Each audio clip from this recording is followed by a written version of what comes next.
مريدي لا تخف الله ربي، مريدي لا تخف الله ربي. عطاني رفعة نيت المنال، عطاني رفعة نيت المنال. مريدي لا تخف الله ربي، مريدي لا تخف الله ربي. الحمد لله رب العالمين، والصلاة والسلام على سيد المرسلين.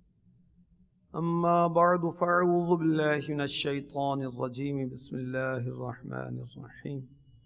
الصلاة والسلام عليك يا رسول الله وعلى آلك وأصحابك يا حبيب الله. الصلاة والسلام عليك يا نبي الله وعلى آلك وأصحابك يا نور اللہ.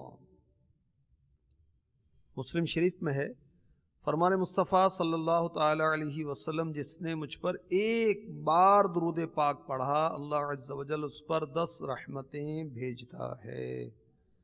صلو علی الحبیب صلی اللہ تعالی علی محمد وعلی آلہ وصحبہ وبارک وسلم. غوث پاک کے نانا جان رحمت عالمیان محبوب رحمان صلی اللہ تعالی علیہ وآلہ وسلم کا فرمان عالی شان، نیت المؤمن خیر من عملہ، مسلمان کی نیت اس کے عمل سے بہتر ہے. اللہ کی رضا کی نیت کر لیجئے، ثواب پانے کی نیت کر لیجئے. اس سلسلے میں اور مزید حسب حال جس قدر اچھی اچھی نیتیں کریں گے انشاءاللہ اجر و ثواب بڑھتا جائے گا. اول تاخیر شرکت کی نیت فرما لیجئے. غوث پاک رضی اللہ تعالی عنہ کا قصیدہ غوثیہ کے نام سے مشہور ہے. اس سلسلے میں قصیدہ غوثیہ کے عربی اشعار، ان کا ترجمہ، ان کی وضاحت جو علماء اہل سنت نے کی وہ پیش کی جاتی ہے. قصیدہ غوثیہ پڑھنے کے بہت سے فضائل مدنی پنسورہ میں لکھے ہیں، وہاں سے دیکھ لیجیے. غوث پاک علی رحمت اللہ الرزاق فرماتے ہیں وما منها شہور او دہور تمر وتنقضی الا اتالی. مہینے اور زمانے جو گزر چکے ہیں یا گزرے ہیں، بے شک وہ میرے پاس حاضر ہوتے ہیں. غوث پاک رضی اللہ تعالی عنہ کے فارسی شعر کو کسی نے اردو میں یوں نظم کیا: دہر میں آتے جو ماہ و سال ہیں، تابع فرما میرے وہ ہر حال ہیں. سب سے پہلے آتے ہیں وہ میرے پاس، پھر جہاں میں کرتے ہیں اعمال خاص. سبحان اللہ. غوث پاک رضی اللہ تعالی عنہ فرماتے ہیں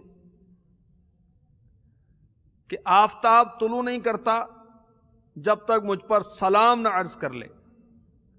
نیا دن، نیا ہفتہ، نیا سال جب آتا ہے مجھ پر سلام عرض کرتا ہے اور بیان کرتا ہے جو کچھ واقعات اور جو کچھ حادثات اس میں گزرنے والے ہوتے ہیں. نیا دن، نیا ہفتہ، نیا سال. ہمارے غوث پاک شہنشاہ بغداد علی رحمت اللہ الجواد کی بارگاہ میں حاضر ہوتا اور اپنے واقعات و حادثات پیش کرتا. اور ہمارے غوث پاک علی رحمت اللہ الرزاق آپ کو پچھلے واقعات کا بھی علم ہو جاتا اور آئندہ آنے والے واقعات کا بھی علم ہو جاتا. تو یاد رکھیے، انبیاء کرام علیہم الصلاۃ والسلام کو اللہ تبارک و تعالی نے علم غیب عطا فرمایا اور اولیاء کو انبیاء کی وساطت سے علم غیب عطا فرمایا. تو غوث پاک رضی اللہ تعالی عنہ آپ روشن ضمیر تھے، یعنی دل کی بات بھی جان لیا کرتے تھے. سبحان اللہ. قصیدہ غوثیہ میں مزید میرے غوث پاک فرماتے ہیں رحمت اللہ تعالی علیہ، اور وہ مجھ کو گزرے ہوئے کون؟ نیا دن، نیا ہفتہ، نیا سال، اور وہ مجھ کو گزرے ہوئے اور آنے والے واقعات کی خبر اطلاع دیتے ہیں، اور اے منکر کرامات جھگڑے سے باز آ۔ قصیدہ غوثیہ کے اس شعر کو یوں ایک عاشق غوث نے نظم کیا: خبر دیتے ہیں مجھے ہر آن کی، عیش کی، غم کی، شکست و شان کی، یہ نہیں فضل خدا پر کچھ محال، چھوڑ دے اے معتری سب قیل و قال۔ اللہ کے فضل سے کچھ محال نہیں کہ وہ اولیاء کو یہ کرامت عطا فرمائے، اپنے محبوب کے محبوب غوث پاک رضی اللہ تعالی عنہ کوئی شان عطا فرمائے۔ مزید میرے غوث پاک علی رحمت اللہ الرزاق قصیدہ غوثیہ میں فرماتے ہیں: مریدی ہم وطب واشتح وغنی وافعل ما تشاء فالاسم عالی۔ اے میرے مرید، سرشار عشق الہی ہو اور خوش رہے، نڈر ہو اور خوشی کے گیت گا، اور جو چاہے کر کیونکہ میرا نام بلند ہے۔ سبحان اللہ۔ فرماتے ہیں: مریدی لا تخف اللہ ربی عطانی رفعتا نلت المنالی۔ اے میرے مرید کسی سے مت ڈر، اللہ تعالی میرا پروردگار ہے، اس نے مجھے وہ بلندی عطا فرمائی ہے کہ جس سے میں نے اپنی مطلوبہ آرزوؤں کو پا لیا ہے۔ سبحان اللہ۔ تو غوث پاک رضی اللہ تعالی عنہ پر جو اللہ تعالیٰ کا فضل و کرم ہے، آپ وہ بیان فرما رہے ہیں۔ اسے کیا کہتے ہیں؟ تحدیث نعمت، اللہ کی نعمت کا اظہار کرنا، اللہ کی نعمت کا چرچا کرنا۔ وَأَمَّا بِنِعْمَةِ رَبِّكَ فَحَدِّثْ، قرآن پاک میں، اور اپنے رب کی نعمت کا چرچا کرو۔ تو ہمارے غوث پاک رضی اللہ تعالی عنہ جو اللہ کی عنایات آپ پر ہیں اس کا چرچا کر رہے ہیں، بتا رہے ہیں۔ سبحان اللہ۔ اے میرے مرید کسی سے مت ڈر، اللہ تعالیٰ میرا پروردگار ہے، اس نے مجھے وہ بلندی عطا فرمائی ہے کہ جس سے میں نے اپنی مطلوبہ آرزوؤں کو پا لیا ہے۔ سبحان اللہ۔ اے ارادت مند غیروں سے نہ ڈر، آسرا ہے مجھ کو اس کی ذات پر، جس خدا نے بخششیں ہیں عام کی اور بے حد نعمتیں انعام کی۔ کیا شان ہے ہمارے غوث پاک علی رحمت اللہ الرزاق کی۔ سبحان اللہ۔ غوث پاک کے قصیدے کی شرح کرنے والوں نے اس کی بہت شروحات کی اور بہت سی حکایات بھی اس ضمن میں نقل کی۔ چنانچہ کہ ایک شخص عجمی تھا، میرے غوث پاک کے مدرسے میں زیر تعلیم تھا، فقہ پڑھتا مگر کند ذہن تھا، بار بار سمجھایا جاتا مگر اس کے ذہن میں بات آتی نہیں تھی۔ اساتذہ طلبہ اس سے مایوس ہو گئے تھے، بلکہ وہ خود بھی سمجھتا نہیں تھا اور یہ کہتا تھا کہ علم کی نعمت میرے مقدر میں نہیں۔ ایک دفعہ غوث پاک بنفس نفیس اسے پڑھا رہے تھے، اتنے میں ایک صاحب آپ سے ملاقات کو تشریف لائے، دیکھا کہ آپ طالب علم سے بہت محنت فرما رہے ہیں، کوشش فرما رہے ہیں تاکہ سبق سمجھ میں آ جائے، مگر وہ سمجھتا نہیں تھا۔ اس آنے والے نے متعجب ہو کر عرض کیا کہ اس سے کیوں آپ مغز ماری کر رہے ہیں؟ اگر نہیں سمجھتے اس کو چھوڑ دیں۔ فرمایا محنت مجھے زیادہ دیر نہیں کرنا پڑے گی کیونکہ اس کا آخری وقت آ گیا ہے، اور اس طالب علم کا ایک ہفتے کے اندر اندر انتقال ہو گیا۔ تو غوث پاک کو اللہ کے کرم سے پہلے سے ہی معلوم تھا، اب اس کی دل آزاری نہ ہو، اس کی دل شکنی نہ ہو۔ میرے غوث پاک رضی اللہ تعالی عنہ اس کو پڑھا رہے ہیں، اس کو سمجھ میں نہیں آتا مگر آپ سمجھا رہے ہیں کیونکہ ایک ہفتے کے بعد اس کا انتقال ہو جائے گا۔ اللہ اکبر۔ تو میرے غوث پاک آئندہ کے واقعات بھی جان لیتے تھے، اپنے خادم کی عمر قدیم ہوگی یہ بھی جان لیتے تھے۔ اللہ اکبر۔ اس طرح کے اور بھی واقعات وہ لکھیں۔ آپ کے مخلص خادم تھے شیخ ابو عبداللہ محمد، ایک عرصے تک خدمت کرتے رہے. آپ کی عادت شریف تھی میرے غوث پاک کی، جب اس کو بلاتے تو محمد طویل کے نام سے نہ بلاتے، کبھی اصلی نام سے مخاطب نہ فرمایا.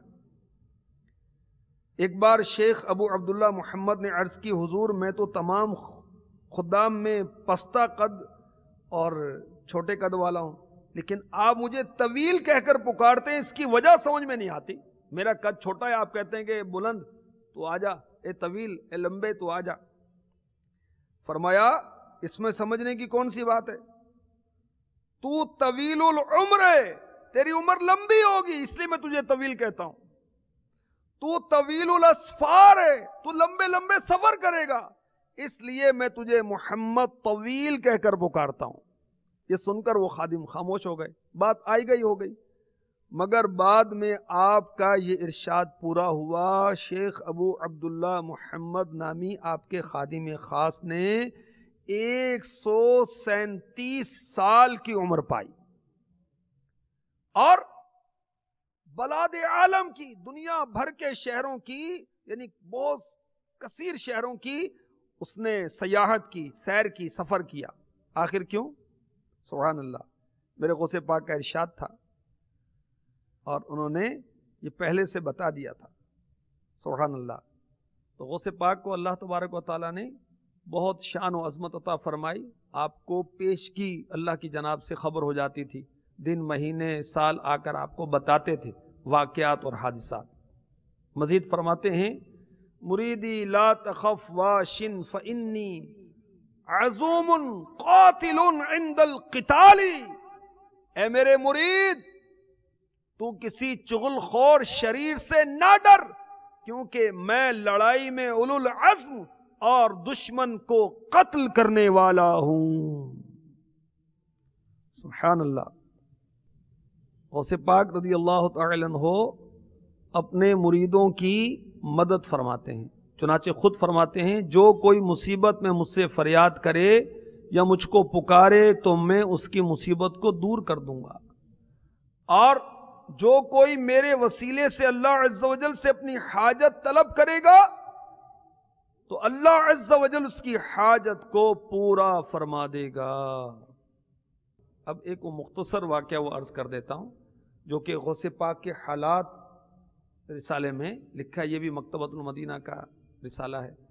غوث پاک رضی اللہ تعالی عنہ آپ سرکش جنات تو آپ کے مریدوں کو تنگ کرتے تو ان کو بھی دور کرتے تھے.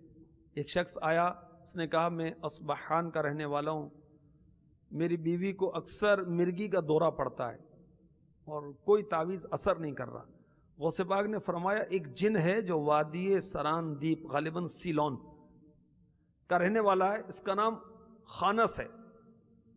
جب یہ تیری بیوی پر مرگی آئے اس کے کان میں کہنا، خانس تمہارے لیے شیخ عبد القادر جو کہ بغداد کے رہنے والے ہیں ان کا فرمان ہے آج کے بعد پھر نہ آنا ورنہ ہلاک ہو جائے گا. وہ شخص چلا گیا، 10 سال تک حاضر نہ ہوا. پھر آیا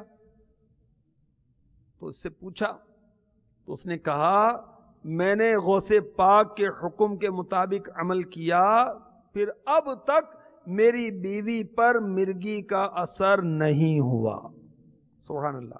غوث پاک رضی اللہ تعالی عنہ کی مبارک زندگی میں 40 برس تک بغداد میں کسی پر مرگی کا اثر نہیں ہوا. جب آپ نے وصال فرمایا تو وہاں مرگی کا اثر ہوا. عزوما قاتلا عند القتال مدد کو آدم بسمل ہے یا غوث، مدد کو آدم بسمل ہے، مدد کو آدم بسمل ہے یا غوث، مدد کو آدم بسمل ہے یا غوث. سبحان اللہ. اللہ غوث پاک رضی اللہ تعالی عنہ کی سچی محبت نصیب فرمائے. بدعقیدہ قاتل کی سزا، یہ آپ اس رسالے سے منع کی لاش صفحہ نمبر 11 سے مطالعہ کر لیجیے. مریدی لا